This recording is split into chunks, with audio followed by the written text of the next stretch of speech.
হরে কৃষ্ণ। কেমন আছেন সবাই? আশা করি রাধা মাধবের কৃপায় আপনারা সকলে ভালো আছেন। আজকে ভগবানের সেবায় কি রান্না করব সেই একটা ভিডিও নিয়ে চলে এসেছি। আজকে করলা আর আলু বানিয়ে নিয়েছি। এটা চচ্চড়ি করব বড়ি দিয়ে। আর এদিকে কিন্তু আগে আমি বসিয়ে দিয়েছি সমস্ত সবজি দিয়ে একটা ঘন্ট। এতটা বেশি সব সবজিগুলো তো দিয়েছি, তো শুকিয়ে যাবে না হলে, বেশি না দিলে। তো সবজিগুলো দিয়েছি, কড়াইটা একদম ভর্তি হয়ে গেছে। একটু জল বেরোলে আস্তে আস্তে এটা শুকিয়ে যাবে। তো এদিকে হচ্ছে, আর এই পাশে গ্যাসে আমি দুধটা সরিয়ে নিচ্ছি। এখানে আমি বসিয়ে দেবো অন্য কড়াইয়ে, বসিয়ে একটু ডালটা ভেজে রেখে দিই। ডালটা ভেজে আগে রেখে দিই, তারপরে অন্য কিছু বসাবো। আজকে মুগ ডাল করব, তো মুগ ডালটা একটু হালকা করে ভেজে রাখি। মুগ ডালটা ভাজা হয়ে গেলে এর মধ্যে করলা তরকারিটা বসিয়ে দেবো। তো আগে ডালটা ভেজে রাখছি, ভেজে আলাদা জায়গায় ঢেলে রাখবো। তারপরে কড়াইয়ের মধ্যে করলা তরকারিটা বসিয়ে দেবো। করলার চচ্চড়িটার মধ্যে আমি একটু বড়ি দেবো। তো ডালটা নামিয়ে নিয়েছি, এখন একটু তেল দিয়ে বড়িটাকে ভেজে নিচ্ছি। বড়িটা ভাজা হয়ে গেছে, এবার এটা উঠিয়ে নেব। আর তারপরে কড়াইয়ের মধ্যে আরেকটু তেল দিয়ে তারপরে ফোড়ন দিয়ে চচ্চড়িটা বসিয়ে দেবো। একটু ডুমডুম করেই চচ্চড়িটা বানিয়ে নিয়েছি, লম্বা লম্বা করে বানাইনি। আজকে ইচ্ছে হলো একটু ডুমডুম করেই বানিয়ে নিই। তো এটা নিয়ে করলা চচ্চড়িটা বসিয়ে দিচ্ছি। ওই উনানে কিন্তু ওই নিরামিষ ঘন্টটা সেটা হচ্ছে, এখনও ঢাকা দিয়ে রেখেছি। জল বেড়ে যাতে একটু শুকিয়ে যায়, ওই জন্য ঢাকা দিয়ে রেখেছি। ওদিকে ওই ঘন্টটা হচ্ছে, আর এই পাশে করলা সবজিটা বসিয়ে দিচ্ছি। ভগবানের জন্য আগে ঘন্টটা বানিয়ে নিয়েছিলাম, বানিয়ে নিয়ে বসিয়ে দিয়েছি। বসিয়ে দিয়ে তারপরে এই যে করলা আলু চচ্চড়িটা বানিয়ে নিচ্ছি। কারণ সব একবারে বানিয়ে করতে গেলে অনেকটা দেরি হয়ে যাবে, তাই একটা বানিয়ে বসিয়ে দিচ্ছি। তারপরে একটা বানিয়ে এই যে বসিয়ে দিচ্ছি। আগে ডালটা ভেজে নিলাম, তাহলে সুবিধা হবে। একটা গ্যাস ফাঁকা হলেই ডালটা সেদ্ধ বসিয়ে দেবো, তাহলে তাড়াতাড়ি রান্না হবে। যত তাড়াতাড়ি রান্না হবে তত তাড়াতাড়ি ভগবানকে ভোগ লাগাতে পারবো। এটার মধ্যে এখন হলুদ লবণ দিয়ে ঢাকা দিয়ে দেবো।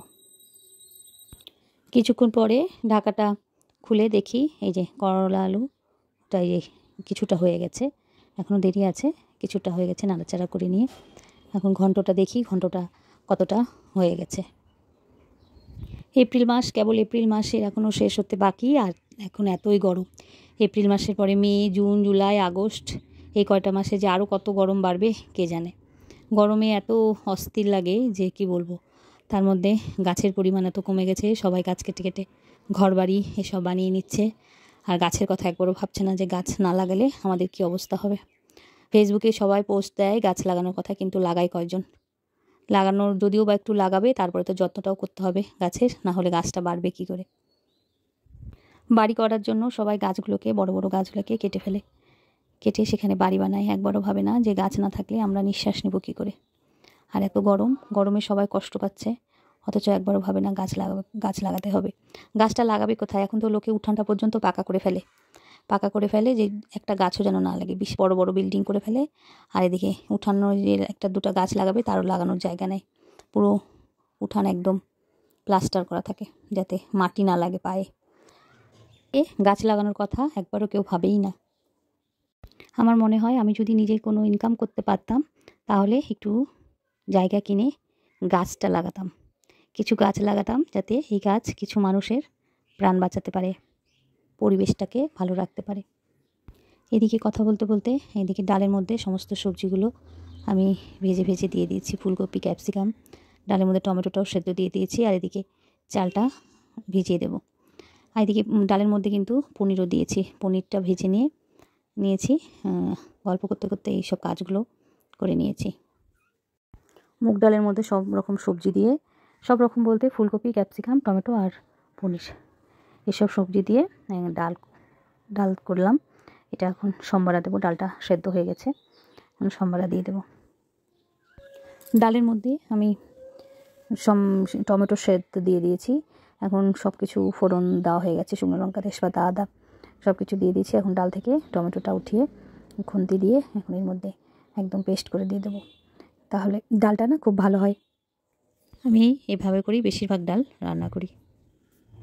রান্নাঘরে ঢুকলে মনে হয় কতক্ষণে রান্নাটা কমপ্লিট করব, তারপরে ভগবানের ভোগ লাগাবো।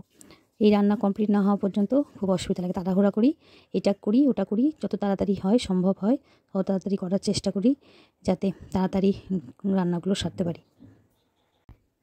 ওদিকে ঘন্ট আর করলার চচ্চড়িটা তো হয়ে গেছে, আর এখন এই যে ডালটা ফোড়ন দিয়ে দেবো, তাহলে ডালটা হয়ে যাবে।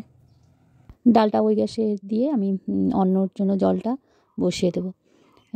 ডালটা একটু ফুটবে আর এদিকে অন্নটা বসিয়ে দিলে তাহলে অন্নটা হয়ে গেলে হয়ে যাবে।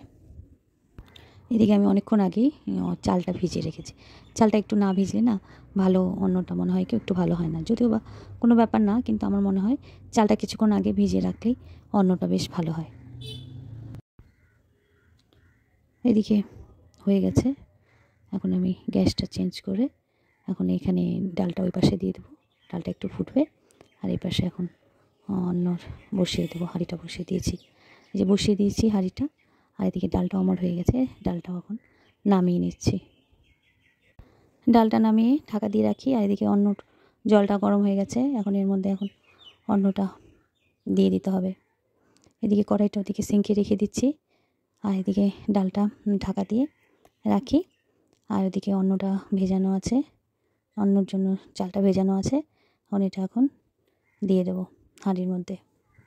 ভক্তির পথে আসতে গেলে কখনো পথ অত সহজ হয় না।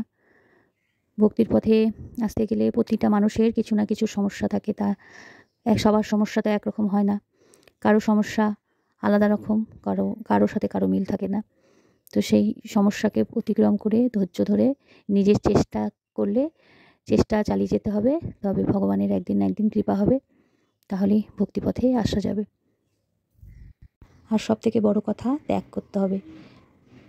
ভক্তিপথে আসতে গেলে ত্যাগ তো করতেই হবে, যেটা মায়া মোহমায়া সেটাকে ত্যাগ করতে হবে, তাহলেই আসতে পারবে। আর তারপরে ভক্তিপথে টিকে থাকতে গেলে সৎসঙ্গ করতে হবে, বৈষ্ণব সঙ্গ করতে হবে, তাহলেই ভক্তিপথে ঠিকঠাক থাকা যেতে পারে। আমার প্রতিটা মুহূর্তে আমার কিছু না কিছু শেখা, আমি সবসময় বৈষ্ণবদের সঙ্গ করলে তাদের কাছ থেকে তাদের মুখের কথাগুলো শুনি আর অনুসরণ করার চেষ্টা করি। এদিকে অন্নটা নামিয়ে নিয়েছি, আর এদিকে ঝিরিঝিরি করে আলু ভাজা এটাকে একটু বানিয়ে নিচ্ছি। এই যে আলু ভাজাটা হয়ে গেছে, এখন ভগবানের ভোগের থালাটা সাজিয়ে নেব। আচ্ছা, এই আলু ভাজার মধ্যে একটু বাদামও দিয়ে দিয়েছি। আজকে ভগবানের জন্য রান্না হয়েছে গরম গরম অন্ন। এদিকে আমি শসাটাও বানিয়ে নিয়েছি, আর এদিকে ডাল করে নিয়েছি, ভেজ ডাল, ডালের মধ্যে পনির, ফুলকপি, টমেটো, ক্যাপসিকাম এগুলো দিয়ে একটা ডাল করেছি। এদিকে করলা আলু বড়ি দিয়ে চচ্চড়ি করেছি, আর এদিকে মচমচে করে আলু ভাজা, তার সাথে আছে বাদাম, আর এদিকে সমস্ত কিছু সবজি দিয়ে একটা ঘন্ট। আজকে ভগবানের জন্য এইটুকুই করেছি। এই যে ভগবানের দর্শন করুন, আর এই যে আমাদের কেশব, মাধব, কানাই, গিরি, দামোদর, এদের দর্শন করুন। গোপাল সোনারা চুপটি করে বসে আছে, আর আজকে ভগবানের এই যে মহাপ্রসাদের দর্শন করুন, মহাপ্রসাদের দর্শন করুন। মহাপ্রসাদ কি জয়। আজকে অনেক দিন পর ভগবানের মহাপ্রসাদ দর্শন করাচ্ছি আপনাদের, আপনারা অন্তর থেকে এই মহাপ্রসাদ গ্রহণ করুন। হরে কৃষ্ণ কৃষ্ণ কৃষ্ণ হরে হরে, হরে রাম রাম রাম হরে হরে। ভগবানের সমস্ত কাজ সেরে এখন আমি দরজা বন্ধ করে এখন যাই নিচে। এদিকে দেখি ছোট অনেকগুলো কাপড় ধুয়েছিল, সেই কাপড়গুলো নিয়ে এখন নিচে যাচ্ছে। তো আজকের ভিডিওটা এখানেই শেষ করছি, আবার দেখা হবে নতুন একটা ভিডিওতে। সবাই খুব ভালো থাকবেন, সুস্থ থাকবেন, সাবধানে থাকবেন, আর বেশি বেশি করে ভগবানের নাম জপ করবেন, ভগবানের উপর বিশ্বাস রাখবেন। ভগবান যা কিছু করবে সব কিছু নিজের আপনাদের সকলের ভালোর জন্যই করবে। আর আমার ভিডিও যদি আপনাদের ভালো লেগে থাকে তাহলে অবশ্যই এই চ্যানেলটাকে সাবস্ক্রাইব করবে। তাহলে আজকের মতন আসি, রাধে রাধে, হরি বল।